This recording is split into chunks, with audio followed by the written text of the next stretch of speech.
Oke, Assalamualaikum warahmatullahi wabarakatuh. Selamat pagi, siang, sore, malam semuanya. Di sini kami dari kelompok 1 Ekonomi dan Bisnis akan mempresentasikan tentang 2 produk minuman. Nah, di sini kelompok kami beranggotakan 4 orang, yakni yang pertama adalah Evita Ratnasari dengan NIM 15321051, yang kedua ada Desvita Nisbi S dengan NIM 15321052, yang ketiga saya sendiri Zaki Hafiz Rahman dengan NIM 15321074, dan yang terakhir ada Muhammad Zidan Alatros dengan NIM 15321059. Sebelumnya saya sebagai narator ingin meminta maaf Saudara Zidan tidak bisa mengikuti video ini dikarenakan sedang recovery setelah kecelakaan. Oke, mari kita lanjut ke materi. Silakan kita.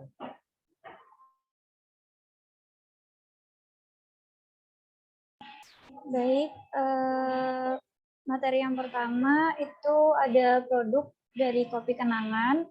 Produk atau hasil komersial yang ditawarkan oleh Kopi Kenangan adalah produk minuman berupa kopi. Namun menu minuman yang disediakan di Kopi Kenangan ini enggak hanya kopi, tapi ada juga minuman non-kopi dengan berbagai macam pilihan dan rasa yang ada.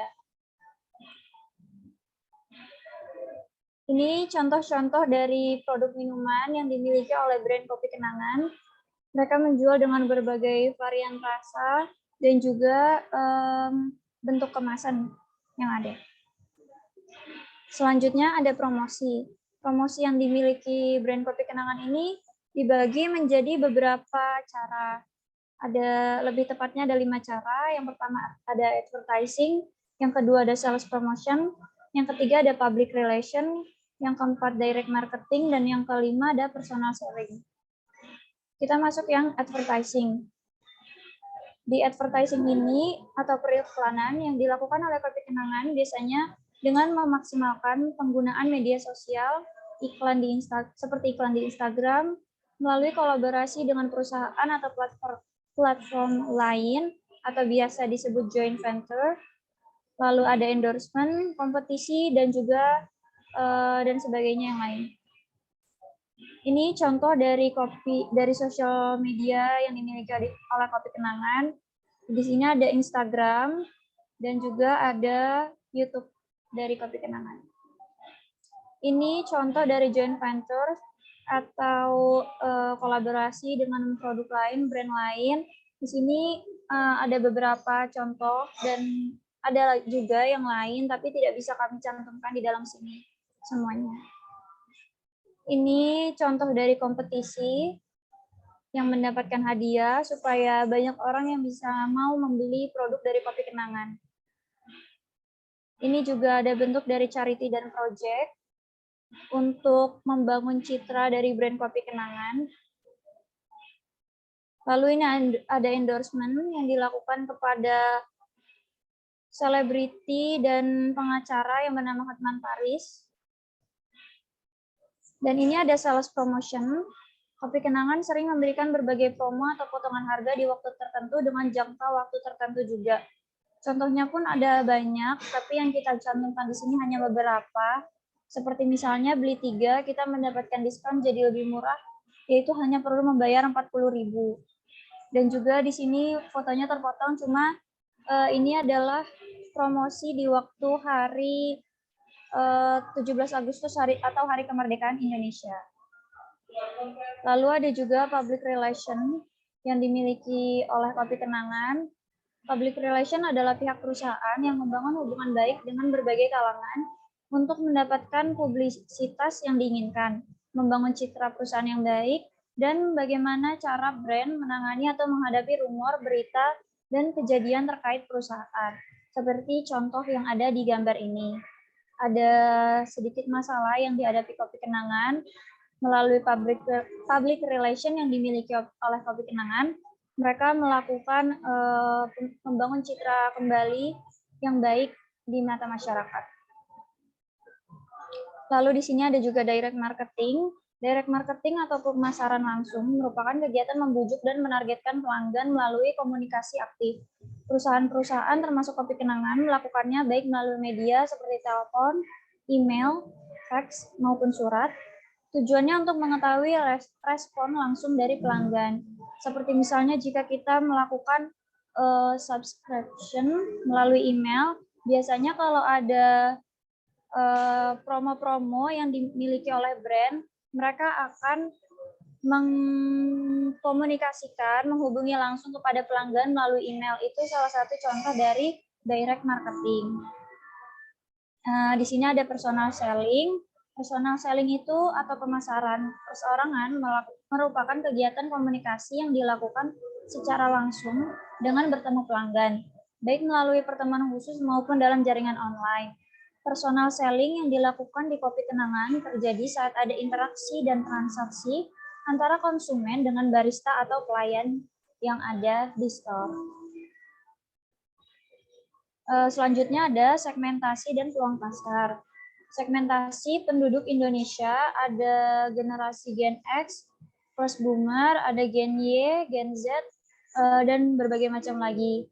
Kopi Kenangan adalah brand kopi lokal yang menyediakan berbagai macam kopi dan minuman jenis lainnya dengan harga yang cukup terjangkau.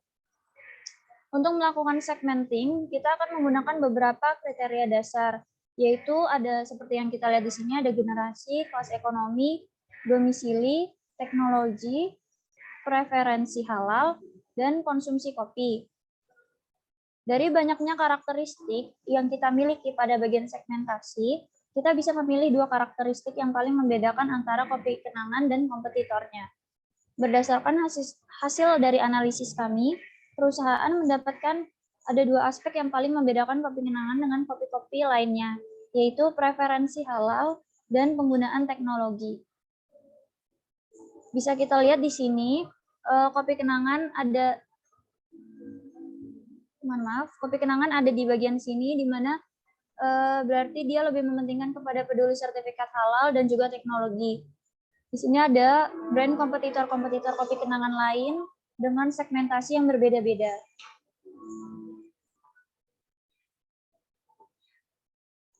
Selanjutnya ada pelayanan konsumen.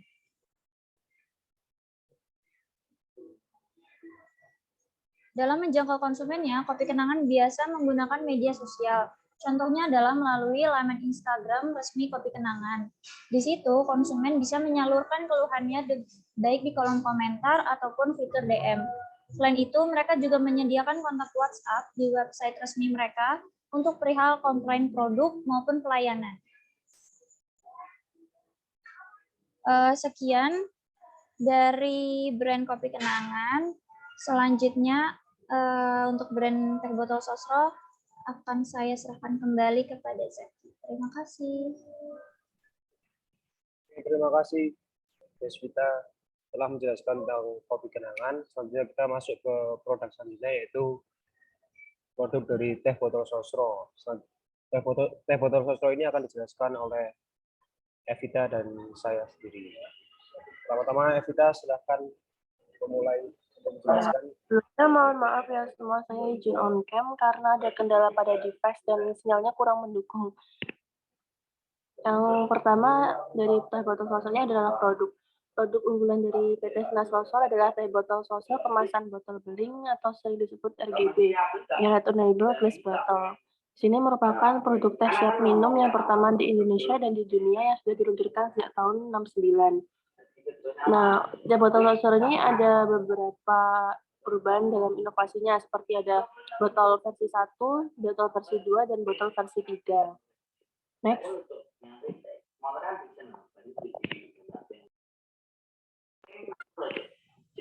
Selanjutnya ada promosi. Nah, promosi ini komponen bauran pemasaran yang paling terlihat nyata, yang mengacu pada teknik mengkomunikasikan informasi mengenai suatu produk. Alat promosi sendiri terpenting yang dilakukan Teh Botol Sosro mencakup undian, iklan, dan juga tagline. Nah, dalam poster yang pertama ini dibuat menyambut 20 tahun Sosro dibuka dengan kata-kata yang lucu. Sobat muda ketemu lagi, diikuti dengan tagline-nya yaitu tutup botol ini bernilai ratusan juta rupiah. Setelah melakukan pemasaran promo undian, mulai bergilir iklan-iklan dari tahun ke tahun yang menggunakan tagline seperti apapun makanannya, minumannya teh botol sosro. Teh botol sosro ini juga tagline-nya cukup persuasif dan sekarang pun juga berubah menjadi apapun enaknya teh botol sosro masih juga mengubah kesan tidak hanya kegiatan makan saja, tidak yang enak sambil minum teh botol sosro, tapi juga semua kegiatan juga dilakukan sambil minum teh botol sosro. Next. Dan di promosi sendiri juga ada promosi penjualan yang biasa dilakukan dengan membuka stand-stand di acara dan disponsori oleh produk dari sosok. Biasanya produk sosok ini menawarkan dengan harga yang lebih murah atau dengan penawaran yang menarik seperti mendapatkan hadiah atau merchandise jika kita membeli produknya. Selanjutnya ada kunjungan pabrik.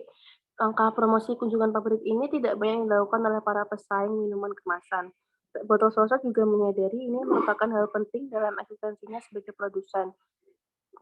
Menerima kunjungan ini, sosok memperlihatkan kepada publik bahwa produk mereka diolah dengan benar, higienis, dan mutu terjamin. Dan masyarakat tidak ragu untuk membelinya. Selanjutnya ada dilanjutkan oleh Zaki. Oke, di sini saya akan menjelaskan tentang segmentasi dan peluang pasar dari teh botol sosro. Segmentasi pasar teh botol sosro sendiri dibagi melalui pembagian bentuk kemasan yang disesuaikan dengan kebutuhan para konsumennya. Nah, di sini teh botol sosro melihat banyaknya kebutuhan masyarakat, banyaknya aktivitas masyarakat yang dilakukan. Nah, di sini bentuk-bentuk botol sendiri sudah disesuaikan dengan jenis-jenis aktivitas tersebut. Seperti botol besar yang digunakan untuk acara keluarga, botol kecil yang disesuaikan untuk kegiatan sehari-hari, dan kaleng yang lebih mudah digunakan untuk kegiatan sehari-hari juga. Dan untuk botol kaca biasanya digunakan untuk warung-warung yang menyediakan teh botol kosong sendiri. Dan untuk botol plastik sedang dan besar biasanya diberikan pada minimarket agar bisa dibeli dengan mudah oleh konsumennya. Next. Selanjutnya saya akan menjelaskan tentang pelayanan konsumen teh botol sosro. Pelayanan konsumen teh botol sosro juga masih berkaitan dengan pemilihan kemasan, di mana mereka menyiapkan kemasan yang berbeda agar para konsumennya memiliki pilihan sesuai dengan kebutuhan yang mereka inginkan, sesuai yang tadi sudah saya jelaskan di slide sebelumnya. Next. Oke, penjelasan dari kelompok kami saya kira sudah cukup. Apabila ada kekurangannya mohon dimaafkan. Saya tutup. Wassalamualaikum warahmatullahi wabarakatuh.